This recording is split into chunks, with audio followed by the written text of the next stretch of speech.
ये एडजेक्टिव्स। अच्छा, क्योंकि ये एडजेक्टिव हैं तो दोनों के अपने मीन्स देख लीजिए एक बार।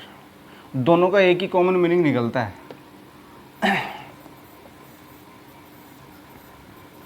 Almost not.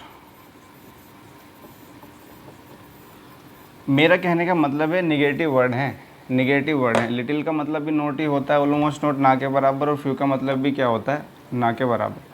ठीक है, यदि थोड़ा और डिफाइन कर लें, देखिए ये जो लिटिल होता है ना, ये हमें क्वांटिटी बताने का काम करता है। इसका मतलब ये ऐसे नाउन से पहले हमेशा लिखा जाएगा जो अनकाउंटेबल्स होंगे, जिन्हें हम काउंट नहीं कर पाएंगे।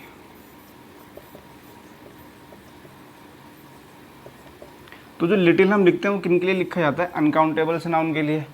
और जो फ्यू यहाँ पे लिखा हुआ है ये लिखा जाता है काउंटेबल नाउन्स के लिए, और हमें नंबर रेफर करता है।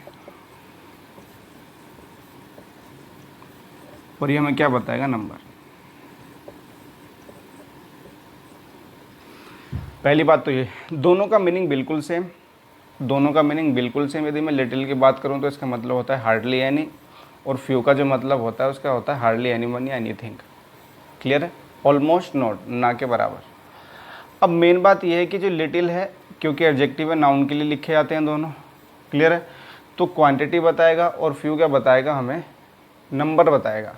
काउंटेबल नाउन के साथ लिखा जाएगा फ्यू, लिटिल के साथ लिखा जाएगा हमेशा अनकाउंटेबल नाउन्स के साथ।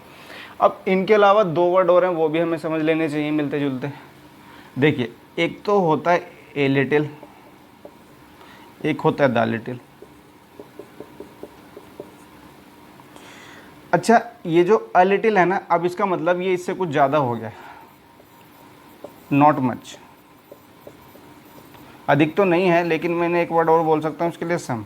सीधी सीधी सी बात, ए लिटिल का मतलब क्या हो गया, सम। अच्छा, जब द लिटिल लिखते हैं तो वहाँ से एक मीनिंग और बन जाता है हमारा, सम बट ऑल। बेशक थोड़ा है लेकिन सारा का सारा।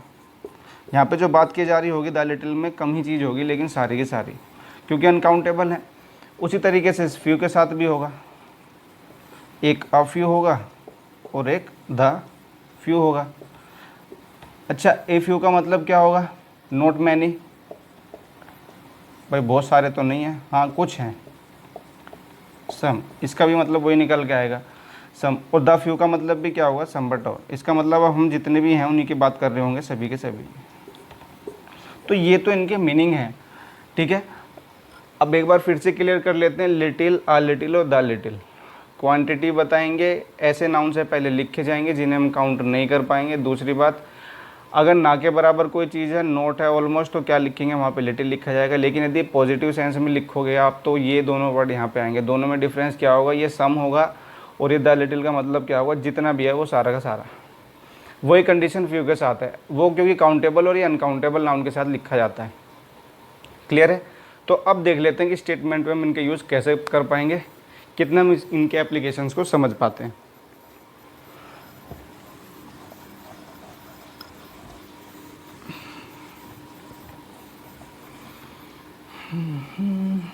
देखिए, एक कॉमन में स्टेटमेंट बताता हूँ, जनरल स्टेटमेंट है, लिखा मिल जाता होगा आपको कहीं ना कहीं। मैंने लिखा यहाँ पर,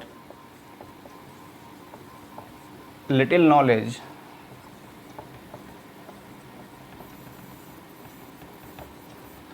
इज अ डेंजरस थिंग। ठीक है ना। अच्छा, इस स्टेटमेंट में यदि मैं बात करूँ तो नॉलेज लिखा हुआ ये नाउन है, इसको डिफाइन करने के लिए उनमें क्या लिखा हुआ है, एक एडजेक्टिव। अच्छा, डिटर्मिनर भी बोले जाते हैं, तो इसमें कंफ्यूज नहीं होना थोड़ा सा। ऐसे वर्ड जो किसी भी नाउन की क्वालिटी को, अमाउंट को, साइज को, कलर को बता देते हैं, वो तो कहलाते हैं हमारे एडजेक्टिव्स, डिस्क्रिप्टिव। लेकिन इनके अलावा अब जब हम नाउन से पहले लिख पाएंगे इन्हें डिफाइन करने के लिए, वो हैं तो कितने हैं, कौन सा है, कैसा है, ठीक है ना, तो उसके लिए हम लिख पाते हैं डिटर्मिनेंट। दरअसल ये भी एडजेक्टिव्स ही होते हैं, ठीक है ना, तो ये भी एडजेक्टिव्स हैं, तो इसमें कंफ्यूज नहीं होना। अब मेन बात ये है कि लिटिल नॉलेज यहाँ पे क्या कहना चाह रहा है, जीरो नॉलेज। लिटिल का मतलब तो ना ही है ना, बिल्कुल ना के बराबर। अच्छा, जब ये ना है तो डेंजरस कैसे हो जाएगी। क्लियर है, तो लिटिल नॉलेज का मतलब यहाँ पे अधूरा ज्ञान है। अधूरा ज्ञान हमेशा खतरनाक होता है, तो वो कम से कम लिटिल तो नहीं होगा, जो चीज़ है ही नहीं वो डेंजर कैसे हो जाएगी। अच्छा, तो इसे पॉजिटिव मीनिंग में लेके आना है। दा लिखूंगा तो सारी की सारी बेशक कम है तो सारी नॉलेज हो जाएगी, तो वो भी डेंजरस नहीं होगी। तो अधूरा करने के लिए हम क्या करना पड़ेगा, ये यहाँ पे लिखना पड़ेगा, वो आप मेंशन कर लो। क्लियर है, तो हमेशा ऐसे लिखना पड़ेगा स्टेटमेंट को, a little knowledge is a dangerous thing. एक और देखो, मैंने यहाँ पे लिखा little care on your part would have made you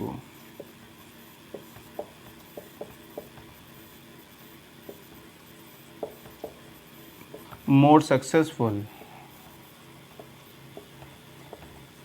than your friend.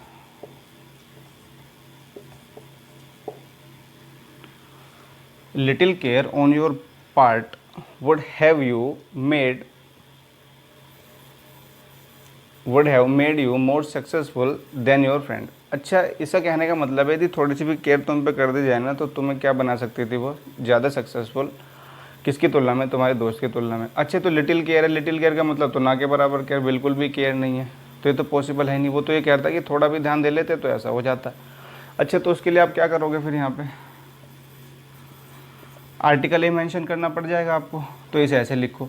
तो सेंस के अकॉर्डिंग लिखना, हमेशा ध्यान रखना। स्टेटमेंट में लिखा हुआ होगा, आपको बिल्कुल हिंट मिल रहे होंगे कि हम ए लिखें या दा लिखें। अब एक चीज़ और देखिए,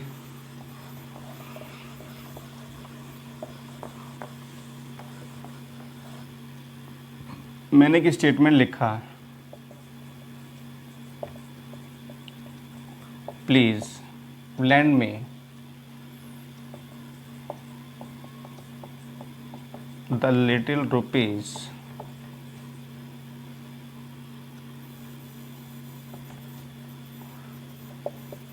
to purchase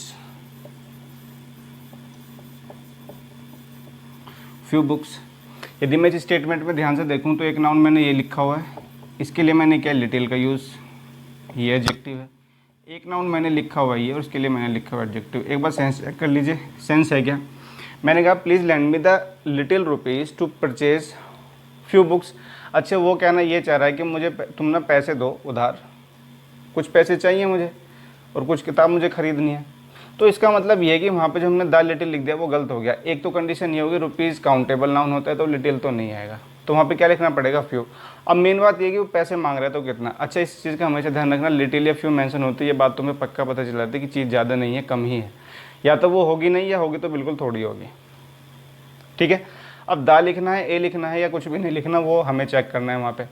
अच्छा, क्योंकि मैं यदि दा लिख दूंगा दा फ्यू वहाँ पे, तो इसका मतलब ये होगा कि उसके पास जितने भी पैसे चाहे थोड़े हैं वो सारे के सारे मांग रहे हैं, तो ये भी पॉसिबल नहीं है। ठीक है, तो पहली कंडीशन तो ये हुई कि हम इस लिटिल को यहाँ से हटाएंगे और क्या लिखेंगे यहाँ पे? फ्यू। ठीक है, दा फ्यू भी नहीं लिख पाएंगे तो ये लिखना पड़ेगा हमें।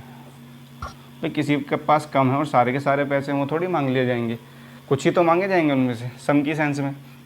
और यहाँ पे किताब कितनी खरीदने वाला होगा? सारी थोड़ी खरीदेगा, कुछ ही किताब खरीदनी होंगी, तो यहाँ पे भी हमें आर्टिकल क्या लिखना पड़ेगा? ए। तो इन चीज़ों को ध्यान रखना। अब एक स्टेटमेंट और देखो, मैंने यहाँ पे लिखा I have a little time so I can't talk to anyone. ठीक है, ये स्टेटमेंट लिखा हुआ है I have a little time so I can't talk to anyone. भाई मेरे पास टाइम नहीं है इसलिए मैं क्या नहीं कर सकता, किसी से बात नहीं कर सकता। अच्छा, टाइम हो गया अनकाउंटेबल नाउन, ये भी सही बात है कि लिटिल लिखा हुआ है इसके लिए, लेकिन ये लिटिल का मतलब तो हो गया ना पॉजिटिव, सम टाइम, कुछ तो टाइम है। अच्छा, जब टाइम है तो बात भी कर सकता है, लेकिन वो तो वहाँ पे कह रहा है मुझे, मैं बात कर ही नहीं सकता क्योंकि उसके पास टाइम है नहीं। जब है नहीं तो इसे को हटा दो यहाँ से। तो ये स्टेटमेंट ऐसे हो जाएगा I have little time so I can not talk to anyone. Next देखते हैं एक और क्वेश्चन। ऐसे क्वेश्चन आएंगे यहाँ से, बिल्कुल यही क्वेश्चन आएंगे। ठीक है, मैंने यहाँ पे लिखा few books you have are very interesting।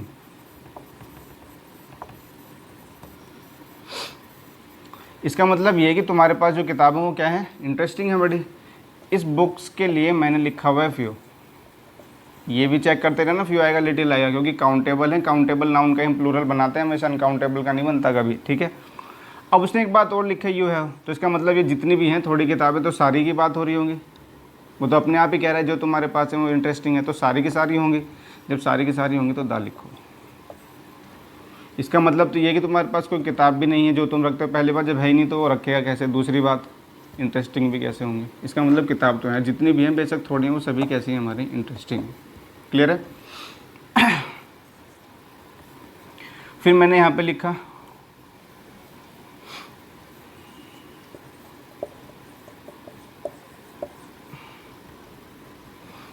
a little help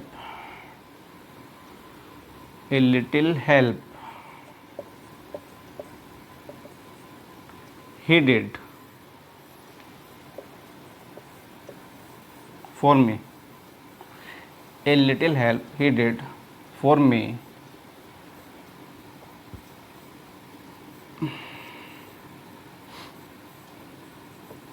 was appreciated by all.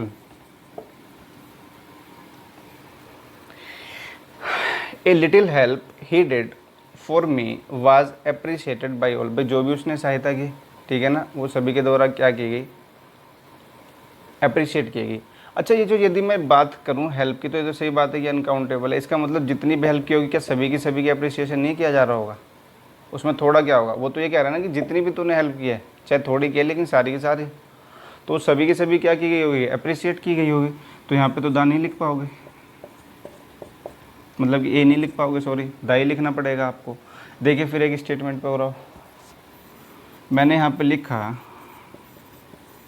The meeting was postponed because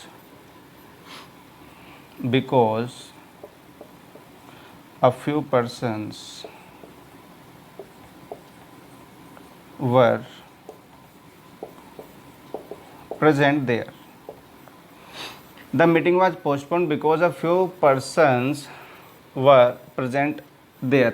अच्छा, इसका मतलब ये मीटिंग पोस्टपोन हो गई, स्थगित हो गई, उसका कारण क्या रहा, वो रीज़न ये रहा। अच्छा, रीज़न में तो वो ये बता रहा है कि पर्सन थे कुछ ना कुछ, भाई कुछ तो थे ही ना, ये तो पॉजिटिव सेंस में, नेगेटिव तो है नहीं। ए फ्यू का मतलब तो सम पर्सन्स है, अगर कुछ थे तो फिर पोस्टपोन क्यों हुई, इसका मतलब तो आदमी थे ही नहीं वहाँ पे, और जब थे नहीं तो फिर आर्टिकल क्यों लिखा हुआ है। तो फिर ऐसा लिखना चाहिए, the meeting was postpone because few persons were present there. Clear है। अब एक क्वेश्चन और देखिए, the few number of friends you have are very talkative। बहुत बात करते हैं भाई। A few numbers of friends you have are very talkative। इसका मतलब क्या है कि तुम्हारे पास जितने भी फ्रेंड हैं वो सभी के सभी क्या हैं, तुम्हारे टॉकेटिव में बात होनी है। इसका मतलब तो वो ये कहना चाह रहे हैं कि जितने भी तेरे दोस्त हैं ना, उतने सभी के सभी क्या हैं, बात करते हैं, लोक्वेशियस हैं, चैटिंग। अब मेन बात ये समझना कि जो फ्यू होता है ना हमारा, फ्यू हो या लिटिल हो, ये हमारे ना ऐसे डिटर्मिनर हैं या एडजेक्टिव हैं जो अपने आप में नंबर और क्वांटिटी को रेफ़र करते हैं, नंबर और क्वांटिटी को। यदि मैं इनके साथ नंबर और क्वांटिटी भी ना लिखूँ ना, तो भी हमें पता ही है कि ये नंबर के लिए लिखा जाता है और ये क्वांटिटी के लिए। तो पहली बात तो ये कि इनके साथ में ना कभी भी ये दो वर्ड आपको मेंशन नहीं करने, एक तो नंबर नहीं लिखोगे, एक लिटिल नहीं लिखोगे, क्योंकि वो अपने आप में नंबर और क्वांटिटी रेफ़र करने वाले वर्ड हैं। ठीक है ना, क्लियर हो गई इतनी बात। अब मेन बात ये है कि या तो आप इस नंबर को यहाँ से हटाओ, या फिर एक बात और होगी कि आप इस फ्यू को यहाँ से हटा के स्मॉल लिख लो। यदि कभी ये कंडीशन मिल जाए तो लिटिल और फ्यू को हटा के स्मॉल लिख लेना, या फिर सही करने का एक और तरीका देखो इसी को लिखने का। मैंने लिखा, अब नंबर नहीं लिखूँगा मैं, अब सीधा लिखा जाएगा the few friends. The few friends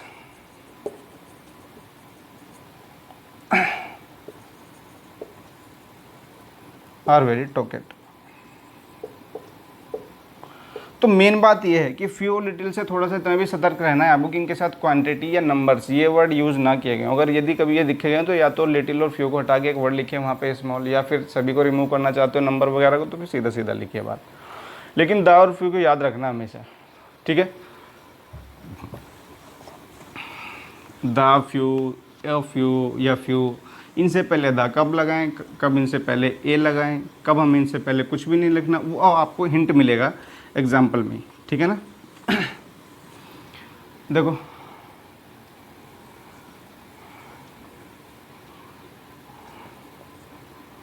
he is feeling tired now because he took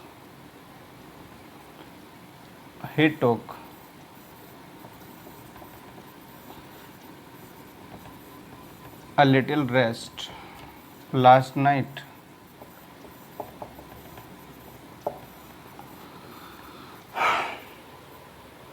He is feeling tired now because he took a little rest last night. अच्छा, इसका कहने का मतलब ये है कि वो अब भी थकी हुई है भाई। रीज़न ये है कि उसने पूरी रात रेस्ट किया कि नहीं किया। भाई किया ही नहीं होगा तभी तो वो थकी हुई है, लेकिन उसके अकॉर्डिंग तो वो क्या कह रहा है कि कुछ तो रेस्ट किया है उसने। उसके अकॉर्डिंग तो वो पॉजिटिव मीनिंग है कि वो काम हुआ है। अगर मैं लिटिल या फ्यू में ए ना लगाऊं तो इसका मतलब हो जाएगा कि वो काम हुआ ही नहीं है। अगर मैं कहने लगूं I little know about him तो इसका मतलब ये हो जाएगा कि मैं उसके बारे में जानता ही नहीं हूँ कुछ भी। निगेटिव वर्ड हो गया, ये निगेटिव वर्ड हो गया। यदि मैं कहने लगूं few students are going there, इसका मतलब ये है कि मैं आपका पागल बना रहा हूँ, कोई स्टूडेंट वगैरह नहीं जा रहा, एक भी स्टूडेंट नहीं है, नो स्टूडेंट, ठीक है ना। इसका मतलब कोई भी स्टूडेंट नहीं है। ये स्टेटमेंट बोल के सिर्फ मैंने आपका पागल बना दिया कि स्टूडेंट है। आपको लगा ऐसा कि कोई ना कोई जा रहा है, लेकिन फ्यू लिखने का कारण ये है कि वहाँ पे कोई भी स्टूडेंट है ही नहीं, ठीक है ना। तो इसका मतलब रेस्ट तो उसने लिया ही नहीं है, थोड़ा सा भी उसने रेस्ट लिया ही नहीं है जब ये वो टायर्ड है। अच्छा, यदि उसने लिया नहीं है तो फिर उस ए को वहाँ से हटा लो। तो ये है लिटिल और फ्यू का खेल, ये लिटिल और फ्यू का खेल है। इसे थोड़ा समझना है बस हमें। लिटिल लिटिल इनसे पहले लिखे हुए आर्टिकल हमें एक क्लियर होने चाहिए कि मीनिंग हमें क्या देते हैं, ठीक है ना। जब हमें मीनिंग क्लियर हो जाएगा तो स्टेटमेंट में सेंस के अकॉर्डिंग हम इन्हें लिख लेंगे बिल्कुल, ठीक है। नई वीडियो के साथ अगले सेशन में हम मिलते हैं, तब तक के लिए आपको नमस्कार।